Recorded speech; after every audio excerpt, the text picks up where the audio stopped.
Continue reading Krishna book, chapter 68 by A.C. Bhaktivedanta Swami Prabhupada, The Marriage of Samba. Duryodhana, the son of Dhritarashtra, has a marriageable daughter by the name Lakshmana. She was a very highly qualified girl of the Kuru dynasty, and many princes wanted to marry her. In such cases, the Swayamvara ceremony is held so that the girl may select her husband according to her own choice. In Lakshmana's Swayamvara assembly, when the girl was to select her husband, Samba appeared. He was a son of Krishna's by Jambavati, one of Lord Krishna's chief wives. This son Samba was so named because he was a pet child and always lived close to his mother.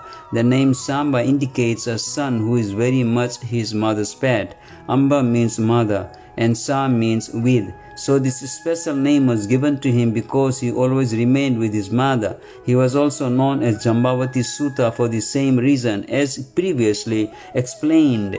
All these sons of Krishna were as qualified as their great father.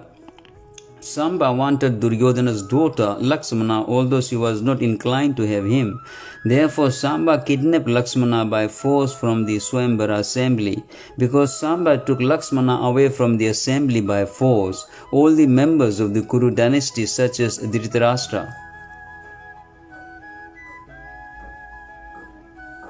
Bhishma, Vidura and Arjuna thought it an insult to their family tradition that the boy Samba could possibly have kidnapped their daughter. All of them knew that Lakshmana was not at all inclined to select him as her husband, and that she was not given the chance to select her own husband. Instead, she was forcibly taken away by this boy.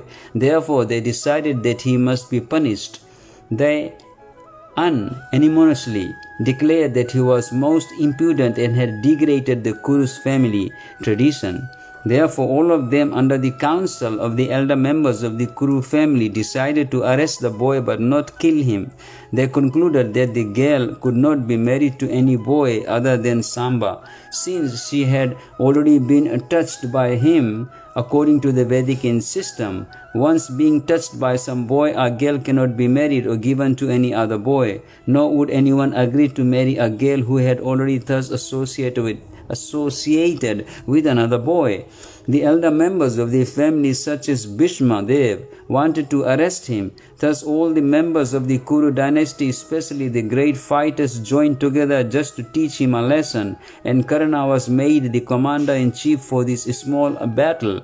While making the plan to arrest Samba, the Kurus consulted among themselves that upon his arrest the members of the Yadu dynasty would be very angry with them. There was every possibility of the Yadus accepting the challenge and fighting with them, but they also thought, if they came here to fight with us, what could they do? The members of the Yadu dynasty cannot equal to members of the Kuru dynasty, because the kings of the Kuru dynasty are the emperors, whereas the kings of the Yadu dynasty are able to enjoy their land only because we have granted it to them. The Kurus thought, if they came here to challenge us because their son was arrested, we shall accept the fight and teach them a lesson, so that automatically they will be subdued under pressure, as the senses are subdued by the mystic yoga process of pranayama. In the mechanical system of mystic yoga, the airs within the body are controlled and the senses are subdued and checked from being engaged in anything other than meditation upon Lord Vishnu. After consultation and after receiving permission from the elder members of the Kuru dynasty, such as Bhishmadev and Dhritarashtra, 5 great warriors, Karna, Sala, Bhuri, Yagnaketu and Duryodhana, the father of the girl, who were all Maharathis and who were guarded by the great fighter Bhishmadev, attempted to arrest the boy Samba.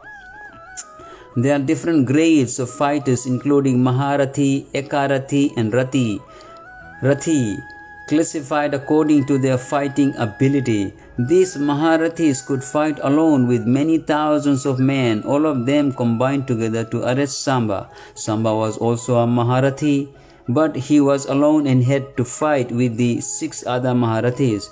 Still, he was not deterred when he saw all the great fighters of the Kuru dynasty coming up behind him to arrest him. Alone he turned toward them and took his nice bow, posing exactly as a lion is standing adamant in the face of other animals. Karna, leading the party, challenged Samba, "Why are you fleeing?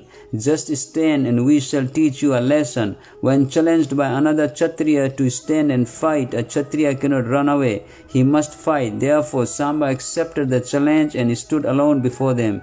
But as soon as he did so, he was overpowered by showers of arrows shot by all the great warriors. A lion is never afraid of being chased by many wolves and jackals. Similarly, Samba, the glorious son of the Yadu dynasty, endowed with inconceivable potencies as the son of Lord Krishna, became very angry at the warriors of the Kuru dynasty for improperly using arrows against him. He fought them with great talent.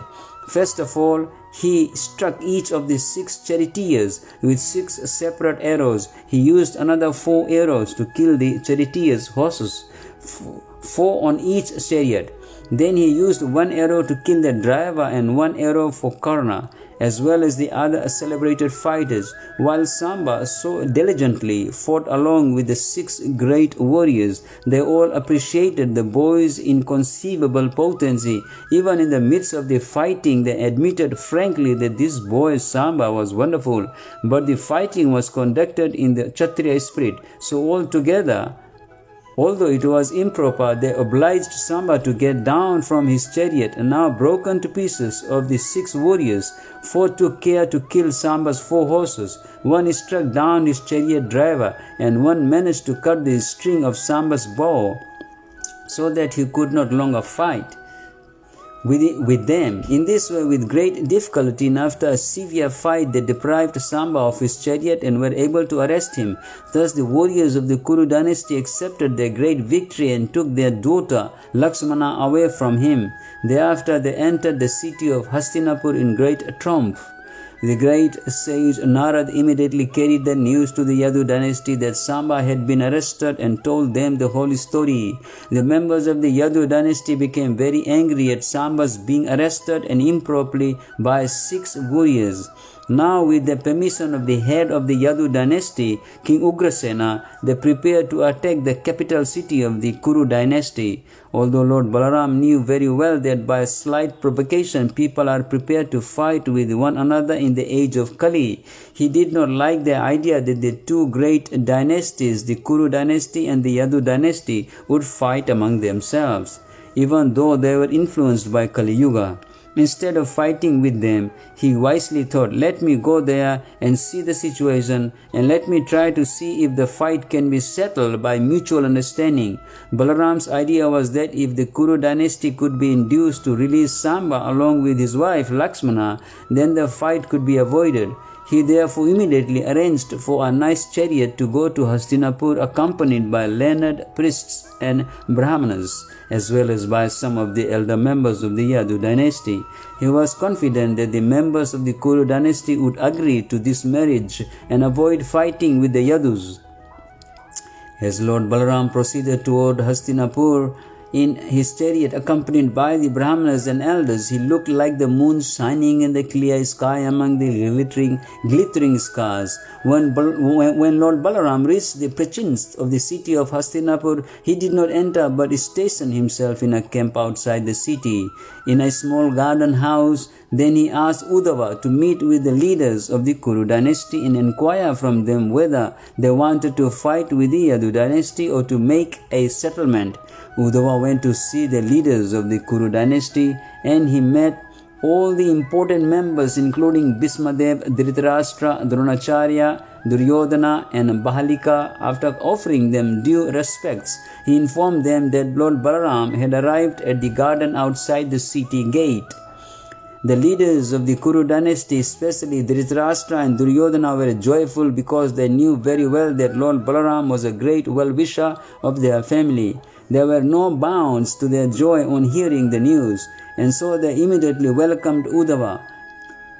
In order to properly receive Lord Balaram, they all took in their hands auspicious paraphernalia for his reception and went to see him outside the city gate. According to their respective positions, they welcomed Lord Balaram by giving him in charity nice cows and aragya, a mixture of arati water, and an assorted of items such as honey, butter, flowers, and sandalwood pulp. Because all of them knew the exalted position of Lord Balaram as the Supreme Personality of Godhead, they bowed their heads before the Lord with great respect. They all exchanged words of reception by asking one another about their welfare, and when such formalities were finished, Lord Balaram, in a great voice and very patiently, submitted before them the following words for their consideration.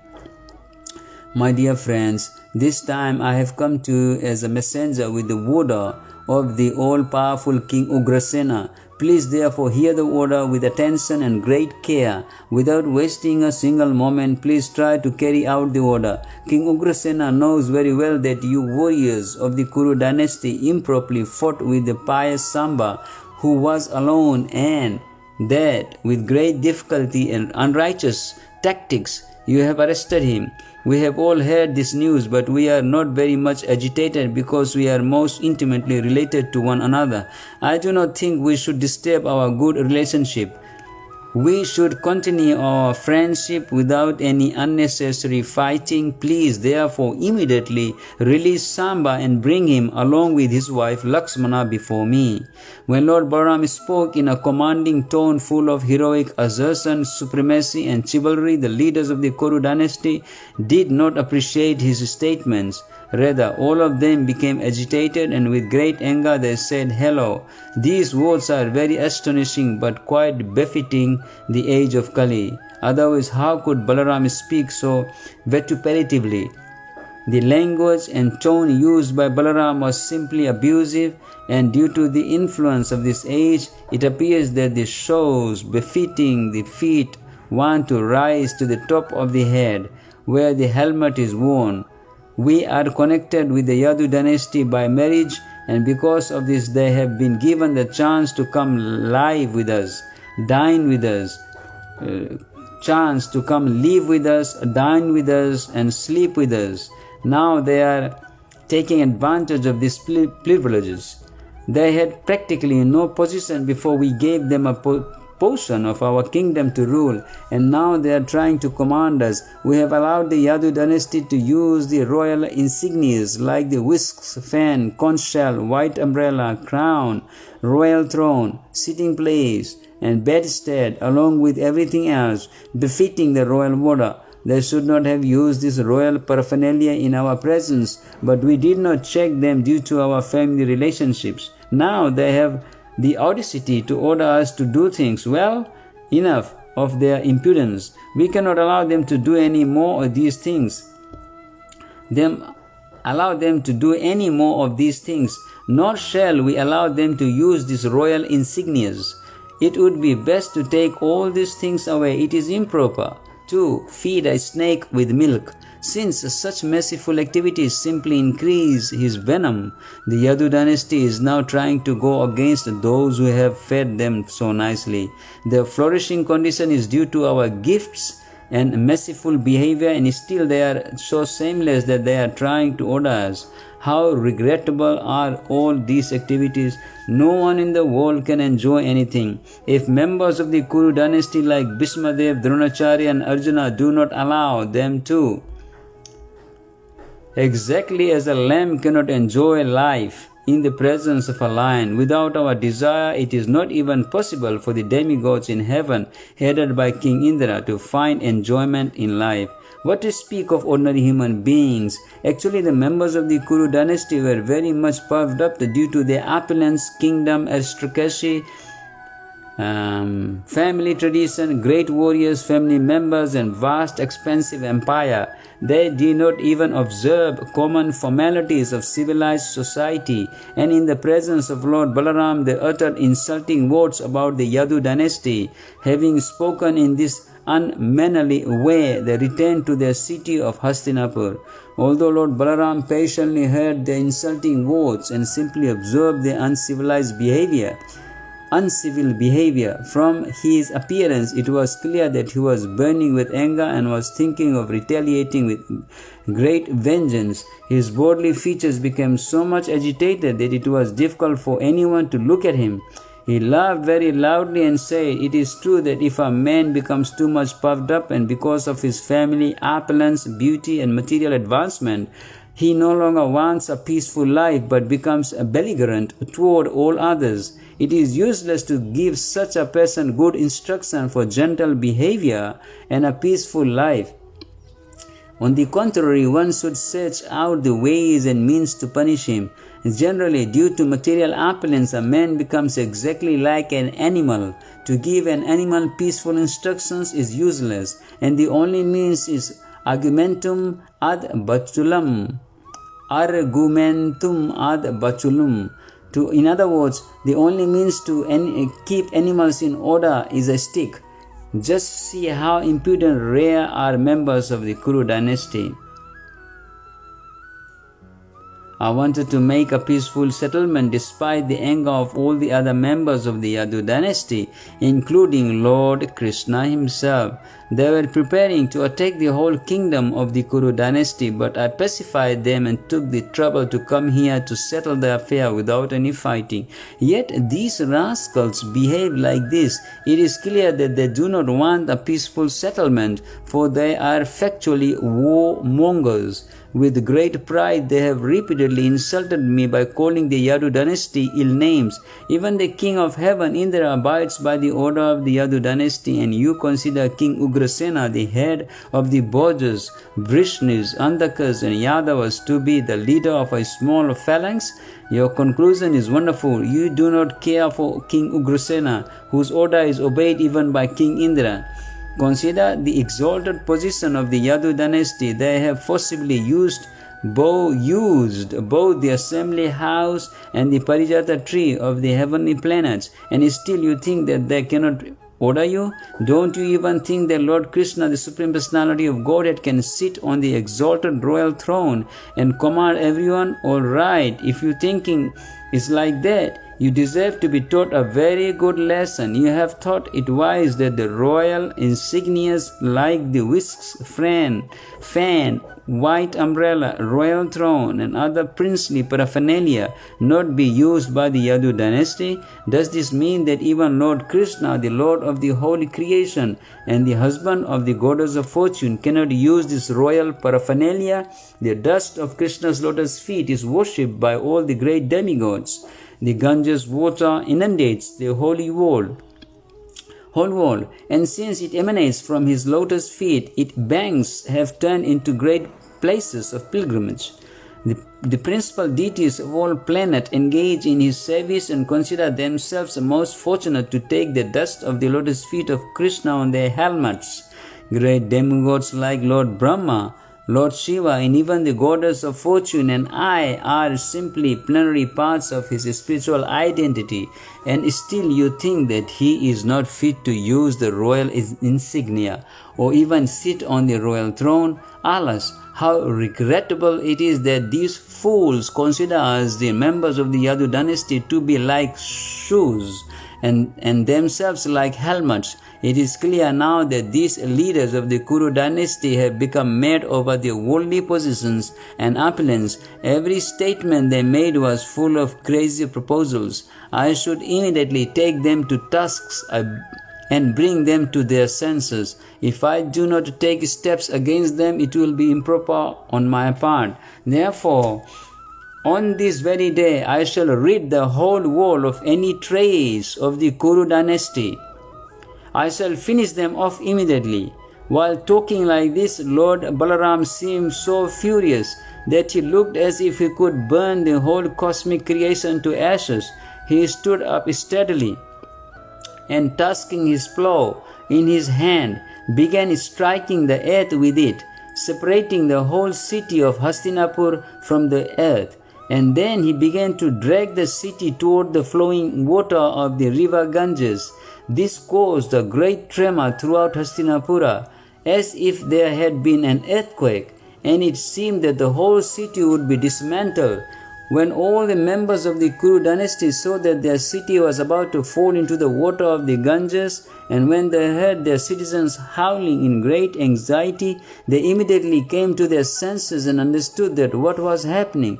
Thus, without waiting another second, they brought forth their daughter Lakshmana. They also brought Samba, who had forcibly tried to take away her, keeping him on the forefront with Lakshmana at his back. All the members of the Kuru dynasty appeared before Lord Balaram with folded hands just to beg the pardon of the Supreme Personality of Godhead. Now, using good sense, they said, O Lord Balaram, reservoir of all pleasures, you are the maintainer and support of the entire cosmic situation. Unfortunately, we were all unaware of your inconceivable potencies, dear Lord.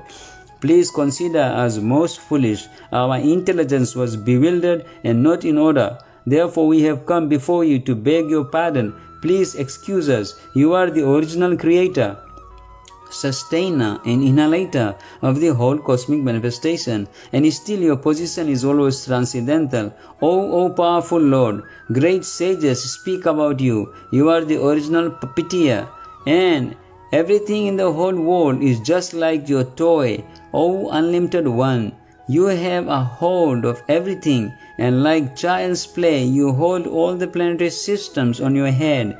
When the time for dissolution comes, you close up the whole cosmic manifestation within yourself. At that time, nothing remains but yourself lying in the causal ocean as Mahavishnu. Our dear Lord, you have appeared on this earth in your transcendental body just for the maintenance of the cosmic situation. You are above all anger, envy, and enmity. Whatever you do, even in the form of chastisement, is auspicious for the whole material existence. We offer our respectful obeisances unto you because you are the imperishable Supreme Personality of Godhead, the reservoir of all opulences and potencies, O Creator, innumerable universes. O Creator of innumerable universes, let us fall down and offer our respectful obeisances again and again.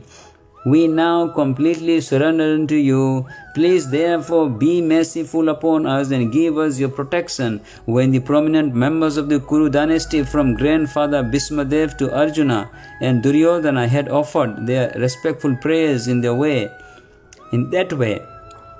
the Supreme Personality of God and Lord Balaram immediately became softened and assured them that there was no cause for fear and that they need not worry. For the most part, it was the practice of the Kshatriya kings to inaugurate some kind of fighting between the parties of the bride and bridegroom before the marriage. When Samba forcibly took away Lakshmana, the elder members of the Kuru dynasty were pleased to see that he was actually the suitable match for her.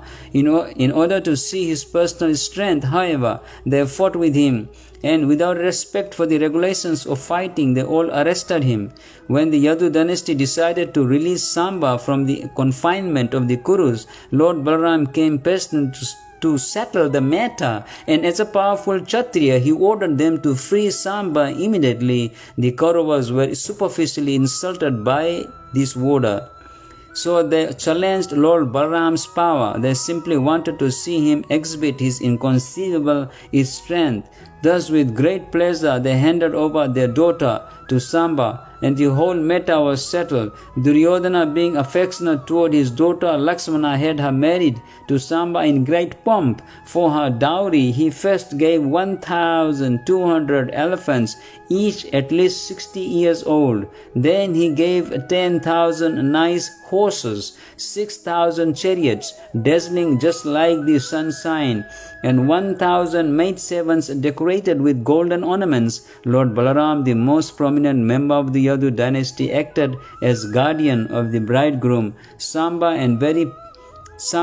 and very pleasingly accepted the dowry. Balaram was very satisfied after his great reception from the side of the Kurus, and accompanied by the newly married couple, he started toward his capital city of Dwaraka.